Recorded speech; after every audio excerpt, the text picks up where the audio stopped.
오늘 우리에게 주신 하나님의 말씀은 마태복음 22장 15절로부터 22절입니다. 함께 보도록 하겠습니다. 이에 바리새인들이 가서 어떻게 하면 예수를 말의 올무에 걸리게 할까 상의하고 자기 제자들을 헤롯 당원들과 함께 예수께 보내어 말하되 선생님이여 우리가 아노니 당신은 참되시고 진리로 하나님의 도를 가르치시며 아무도 꺼리는 일이 없으시니 이는 사람을 외모로 보지 아니하심이니이다. 그러면 당신의 생각에는 어떠한지 우리에게 이르소서. 가이사에게 세금을 바치는 것이 옳으니이까 옳지 아니하니이까 하니 예수께서 그들의 악함을 아시고 이르시되 외식하는 자들아 어찌하여 나를 시험하느냐. 세금 낼 돈을 내게 보이라 하시니 데나리온 하나를 가져왔거늘 예수께서 말씀하시되 이 형상과 이 글이 누구의 것이냐. 이르되 가이사의 것이니이다. 이에 이르시되 그런즉 가이사의 것은 가이사에게 하나님의 것은 하나님께 바치라 하시니 그들이 이 말씀을 듣고 놀랍게 여겨 예수를 떠나가니라. 아멘. 바리새인들은 예수님을 어떻게 하면 넘어뜨릴까 고민을 한 후 제자들과 헤롯 당원들을 함께 예수님께로 보냅니다. 예수님을 궁지에 몰아넣기 위해 치밀한 계획을 세웠던 것이죠. 보내진 사람들은 먼저 예수님을 향한 찬사를 늘어놓는데 그들이 이러한 아첨의 말로 예수님께 다가갔던 이유는 공경에 빠질 만한 답변을 이끌어내기 위함이었습니다. 16절 하반절을 보시면 이렇게 아첨합니다. 선생님이여 우리가 아노니 당신은 참되시고 진리로 하나님의 도를 가르치시며 아무도 꺼리는 일이 없으십니다.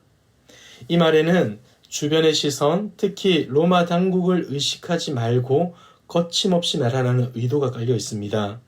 그리고 당신은 사람의 외모를 보지 않는 분이지 않습니까? 라고 말을 하는데 누구의 눈치도 보지 말고 자신의 생각을 있는 그대로 말하라는 것이죠. 그러고 나서 그들은 이렇게 질문합니다. 17절입니다. 가이사에게 세금을 바치는 것이 옳으니이까 옳지 아니하니이까. 당시에 남자는 14세, 여자는 12세부터 시작해 65세까지 로마에 인두세를 내어야 했다고 합니다. 이때 사람들의 평균 수명이 지금보다 많이 짧았다는 점을 고려하자면 실제로 거의 대부분의 사람들은 죽을 때까지 세금을 내야만 했던 것입니다. 이 질문은 양자택일의 답을 요구하는 듯 보이지만 실상 이 속에는 교묘한 함정이 숨겨져 있습니다. 어떤 선택을 하더라도 위기에 빠질 수 있는 그들의 계략이 감추어져 있었던 것이죠. 그리고 놀라운 점은 지금 예수님께 질문한 자들의 정체입니다. 예수님을 찾아온 자들은 바리새인과 헤롯 당원들인데 이들은 사실 세금에 대한 서로 다른 견해를 가지고 있었습니다. 바리새인들의 경우 로마 정부를 싫어했고 정부에 세금을 내는 것을 우상 숭배로 여기며 거부했습니다. 하지만 헤롯 당은 로마 정부의 호의적인 입장을 가지고 있었습니다. 심지어 로마로부터 후원을 받아 유대의 왕이 된 헤롯을 따랐던 사람들이죠. 철저히 로마법을 지켰던 겁니다. 근데 지금 어떻게 하고 있습니까? 두 집단이 예수님을 공경에 빠뜨리기 위해 하나가 된 것입니다. 사랑하는 성도 여러분, 우리를 공격하는 악한 세력들의 특징이 이와 같다는 겁니다.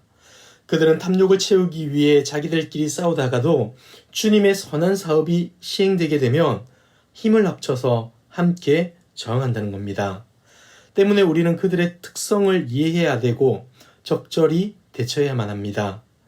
불의한 자들에게 지지 말아야 하며 속지도 말아야 한다는 것이죠. 자, 그렇다면 우리 주님께서는 이러한 상황에서 어떻게 대처하셨습니까? 18절입니다. 예수께서 그들의 악함을 아시고 이르시되 외식하는 자들아 어찌하여 나를 시험하느냐. 우리 주님은 그들의 악한 의중을 깨뜨려 보시고는 지혜로운 방법으로 이 문제를 해결하십니다. 문제를 해결하는 차원을 넘어서 우리에게 필요한 신앙의 메시지 또한 알려주고 있는 것이죠. 먼저는 그들에게 세금을 내는 주화를 보여달라고 합니다. 그들은 망설임 없이 한 데나리온을 가져오게 되는데 당시 세금으로 내던 데나리온에는 황제 가이사의 형상과 그에 관한 글이 기록되어 있었다고 합니다. 주화를 이와 같은 형태로 제작한 이유는 황제 숭배 사상을 장려하기 위함이었겠죠. 그들이 주화를 가져오자 예수님께서는 물으십니다. 이 형상과 글이 누구의 것이냐? 이에 그들은 가이사의 것이라고 답을 하는데 다시금 예수님은 이렇게 말씀하십니다. 21절입니다. 그런즉 가이사의 것은 가이사에게, 하나님의 것은 하나님께 바치라 하시니. 한글 성경에는 그런즉 가이사의 것은 가이사에게 쉼표, 하나님의 것은 하나님께 바치라고 기록되어 있습니다. 하지만 헬라어 성경을 보시면 쉼표가 아니라 카이라는 접속사로 기록되어 있습니다. 이 본문을 제대로 이해하기 위해서는 이 접속사를 어떻게 해석하느냐가 중요한데, 일반적으로 카이라는 접속사는 그리고로 번역되지만 본문에서는 그리고가 아니라 그러나로 번역해야만 합니다. 그렇게 번역한다면 21절의 본문은 이렇게 해석될 수 있습니다. 가이사에게 세금을 바쳐야 합니다. 정부가 주는 혜택을 누리고 있는 혹은 누리기를 원하는 백성들은 당연히 세금을 납부해야 합니다. 그러나 가이사 위에 하나님이 계십니다. 따라서 우리는 모든 삶을 하나님의 주권을 높여드리는 삶으로 살아야 합니다. 사랑하는 성도 여러분, 하나님의 형상으로 지음받은 우리가 충성해야 할 유일한 대상은 일국의 황제가 아니라 창조주 하나님이십니다. 우리는 국가에 대한 기본적인 의무를 다하면서도 하나님만을 섬기는 자로 살아야 하는 것이죠. 여러분, 우리가 국가에 대한 충성을 명목으로 하나님께 대한 순종을 소홀히 하고 있지는 않습니까? 그렇게 해서는 안 되는 겁니다. 반대로 하나님께 충성한다는 명분으로 국가에 대한 의무를 다하고 있지 않다면 그것 또한 잘못된 것입니다. 우리는 하나님 나라 백성인 동시에 이 땅 나라의 국민이며 사회의 구성원들입니다. 우리가 속한 나라의 국민으로서 책임과 의무를 성실하게 감당하는 것, 우리에게 주어진 몫인 것이죠. 더욱이 궁극적으로 우리가 기억해야 되는 것은 우리 모두가 하나님의 백성이라는 사실입니다. 사랑하는 성도 여러분, 우리의 모든 것이 하나님의 것임을 인정합시다. 뿐만 아니라 우리의 소유와 삶을 하나님의 뜻을 위하여 내어놓읍시다. 그리하여서 이 땅을 살아가고 있지만 우리의 삶이 하나님의 영광을 위하여 쓰임받는 충성스러운 하나님의 백성의 삶이 되는 저와 여러분들의 모습 되길 주님의 이름으로 축복합니다. 기도하겠습니다. 우리의 창조주 되시며 구원자 되시는 하나님의 이름을 찬양합니다.